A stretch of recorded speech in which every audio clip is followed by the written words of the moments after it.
Happy day children. This is your fifth video of history second lesson from trade to territories. We are going to start from the British administrative organization in India. The British Indian administration was run by four principal institutions. What are the four principal institutions? Civil service, army, police and judiciary.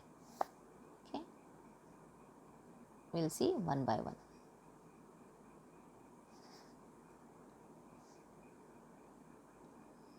First one is civil service.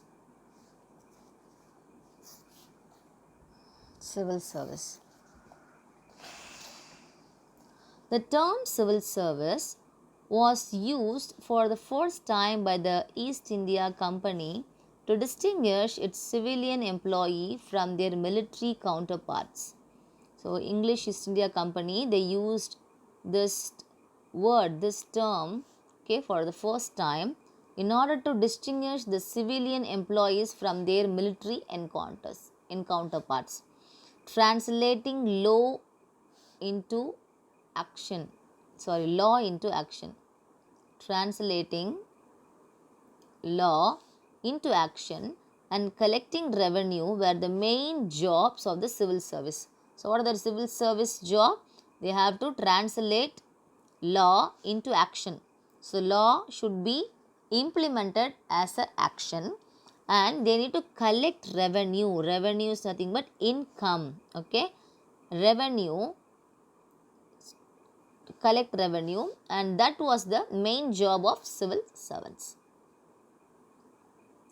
The civil service was initially commercial in nature, but later it was transformed into a public service.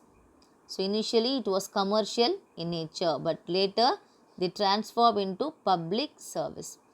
In the beginning, the appointment of these service was the sole prerogative of the course of directors of the company.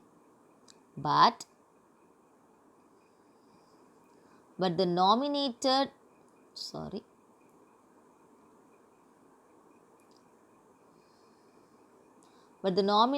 servants indulged in corruption, bribery and illegal private trade. So, Cornwallis, who came to India as Governor General in 1786, enforced the rules against private trade. So, what happened? The nominated civil servants, they started corrupting the civil service job, okay, by getting briberies. Okay, bribery is nothing but lanja vaangaradhu, okay, and they were doing illegal private trade, okay, without the knowledge of the company. They were doing illegal private trade and they started to corrupt the civil service job. So, at that time, what happened? Lord Cornwallis, he came to India as Governor General in the year 1786. So, he enforced the rules against the private trade. He also raised the salary of the company's servants, who became the highest paid civil servants in the world. The Lord Wellesley, who came to India as Governor General in the year 1798, introduced the idea of suitable training for the civil servants in India. So, Lord Wellesley, he introduced training for the civil servants in India. In 1800, he established the college in Fort William at Calcutta to provide training in literature, science and language. However, the directors of the company disapproved of his action and replaced it by their own East India College established at Haileybury in England in the year 1806.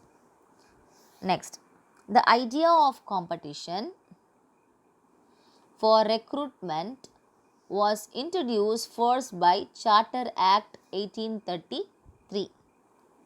So, recruitment is nothing but taking job for some purpose, okay, for work purpose, taking people for job. But the system of competition was these not nominated by the court of directors were not eligible to write the competitive examinations. So what happened? The system of competition was these. So they had some system of competition. Okay, not nominated by the court of directors were not eligible to write the competitive examination. Hence, the system was called as nomination cum competition system. So they changed the system to name as nomination cum competition system. So we'll see what is that. The system of recruitment on the basis of open competitive examination was introduced in the year 1853. So open competitive examination they introduced in the year 1853. And next one, this system was confirmed by the Government of India Act of 1858. The maximum age for competition was fixed at 23. The maximum age of competition for this examination was 23. First, they fixed for 23 age. Subsequently, East India College at Haileybury was abolished in 1858 and recruited to civil service became the responsibility of the Civil Service Commission. But the regulation of 1860, the maximum age was lowered to 22. Next, they changed when East India College they came and they abolished that system and they changed the system. Okay, by in 1860 they changed the age from 23 to 22, and in 1866 to 21, and in 1876 to 19. Next,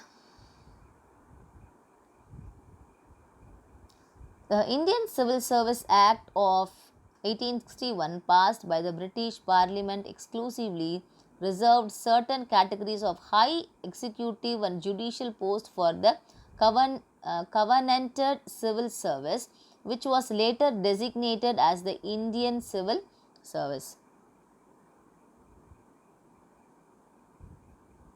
Due to the lowering of age limit and holding of examination in London, it could be possible only for the very few wealthy Indians to appear at the ICS examination. In the year 1869, three Indians names were Surendra Nath Banerjee, Ramesh Chandra Dutt, Bihari Lal Gupta. These three Indians became the successful in ICS examination. So due to lowering of age limits, what happened? The holding of examination in London, it could be possible only for the wealthy Indians to participate, to appear in the examination. But in this category, three Indians appear for the examination, and these three Indians made successful in this ICS examination. Who are they?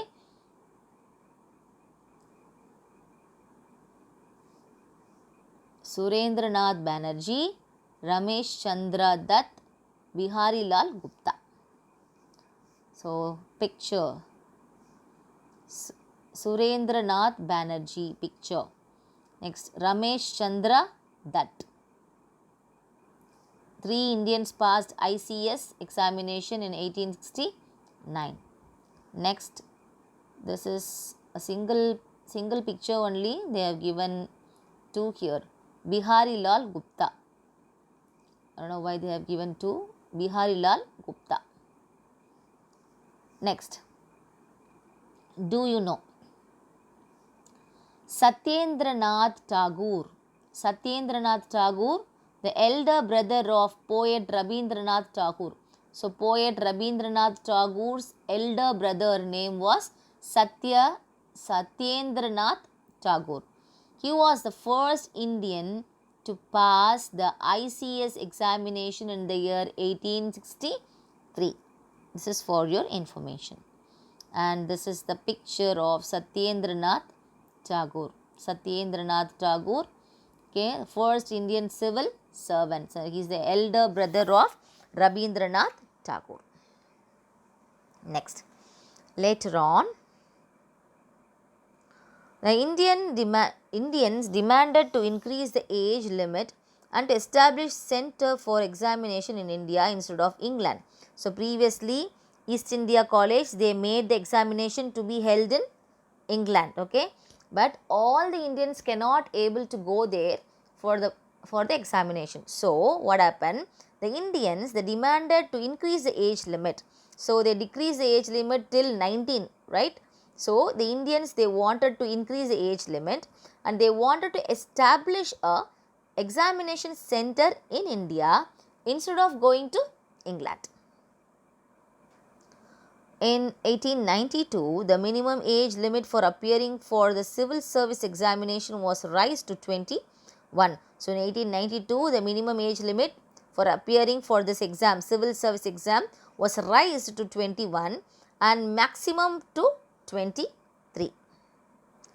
In 1912, Royal Commission on Public Service was appointed, chaired by Lord Islington. This commission had two Indian members called G.K. Khokhle. G.K. Khokhle is otherwise called as Gopalakrishna Khokhle, okay, and Sir Abdur Rahim, besides four Englishmen. The commission published its report in 1917. Islington Commission's recommendations partly fulfill the demand for the Indianization of civil service. Picture of Lord Islington and G.K. Khokhle. G.K. Khokhle is otherwise called as Gopalakrishna Khokhle. Gopalakrishna Khokhle. Next. In 1918, Montague and Lord Chelmsford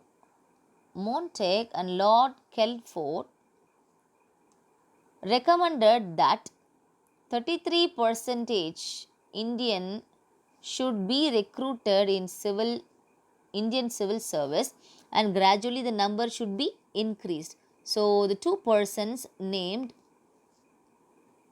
Montague and Lord Chelmsford, they wanted the Indian should be recruited as Indian civil service for 33%, okay, and they wanted to increase it gradually. In the year 1923, a Royal Commission on Public Service was appointed with Lord Lee of Fareham as chairman.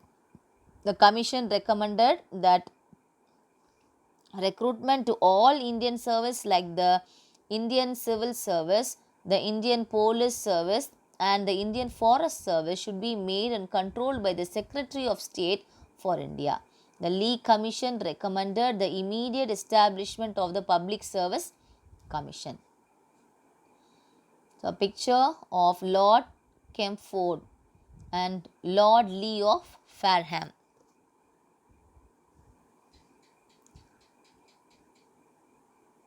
Next. The Act of 1935 also made provisions for the establishment of Federal Public Service Commission on the Centre and Provisional Public Service Commissions in the various provinces. Provision was also made for a Joint Public Service Commission in two or more provinces, although the main aim of this measure was to serve the British interest. It became the base of the civil service system in independent India. Next one is Army.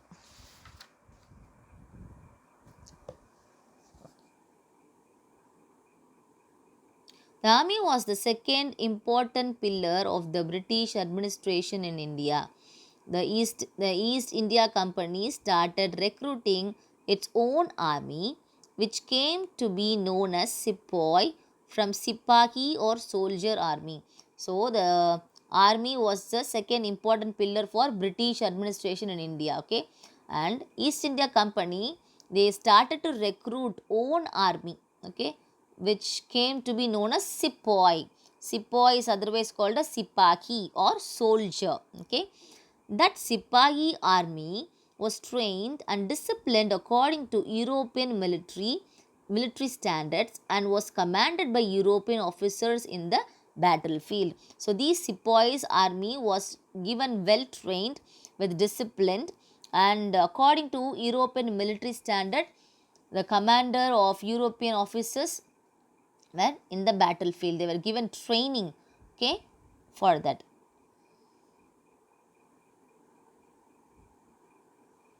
During the early stage of British rule, three separate armies has been organized in three presidencies of Bengal, Bombay and Madras. Army had a great contribution in the establishment and expansion of British rule in India.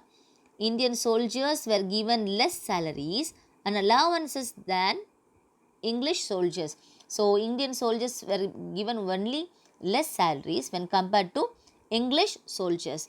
In 1857, the Indians constituted about 86% of the total strength of the company's army. However, the officers of the army were exclusively British. So, officers were completely British people. For example, in 1856, only 3 Indians in the army received a salary of 300 rupees per month.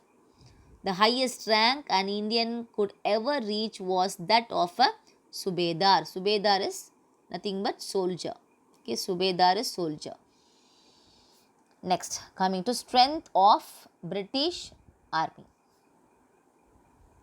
Plassey War, which held in 1757. 1950, European infantry. European infantry. So, infantry is nothing but soldiers marching and fighting on foot. That is Kalar Padai, they say it in Tamil. Okay, infantry. Okay, 100 European artillery. Artillery is nothing but Birangi. Find the by using the heavy military ranged weapon.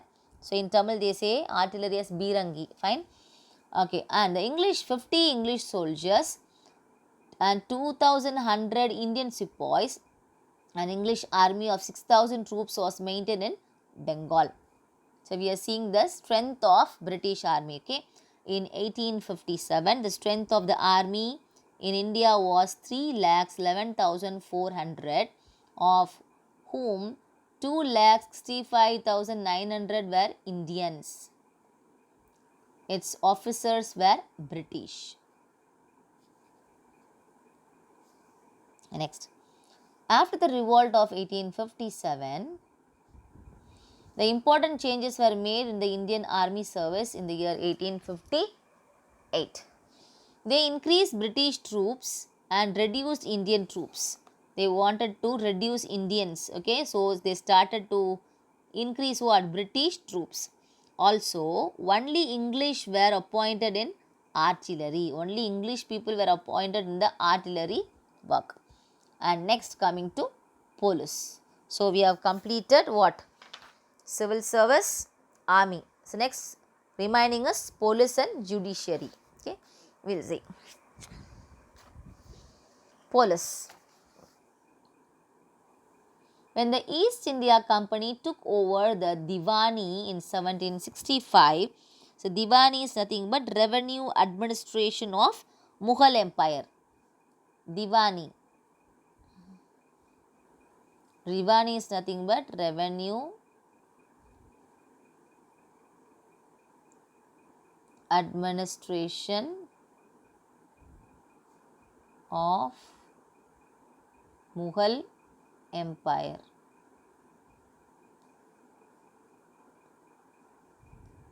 Okay. When the East India Company took over the Diwani in 1765, the Mughal police system was under the control of Faujdars. Faujdars are called as police officers. Okay, Faujdars are called as what? Police officers. Mughal police system was under the control of Faujdar, who were in charge of their sarkars. Sarkars is government or rural districts. The kotwals were in charge of towns. So, kotwals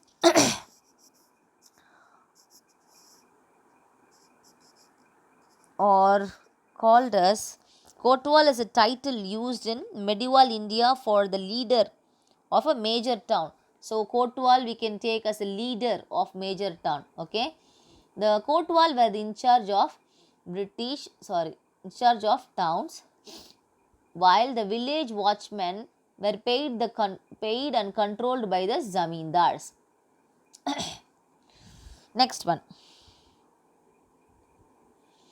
The police system was created by Lord Cornwallis. So, police system was created by whom? Lord Cornwallis. He revealed the zamindars from police functions and established a regular police force in 1791.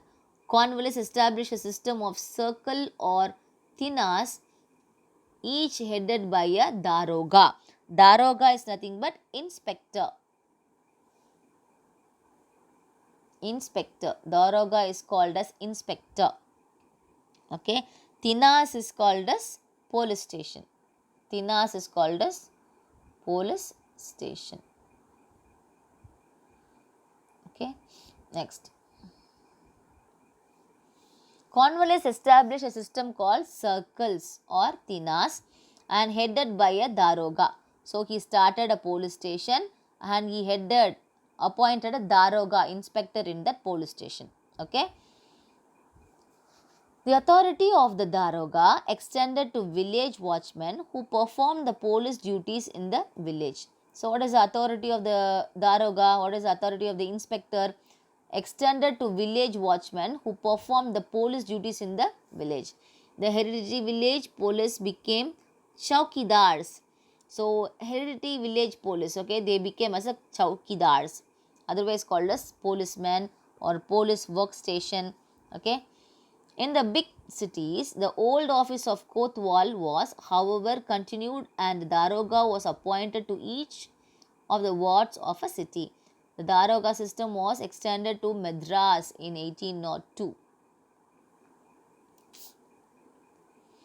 Before the post of the district superintendent of police was created, all thanas were under the general supervision of the district judge. In 1808, a superintendent of police was appointed for each division. Later, the district collector was entrusted with the task of controlling the police force in the district. The main task of the police was to handle crime and to prevent conspiracy against the British rule. Yes, children, we'll just wind up to this, and next class we shall continue and finish the lesson. Thank you, children.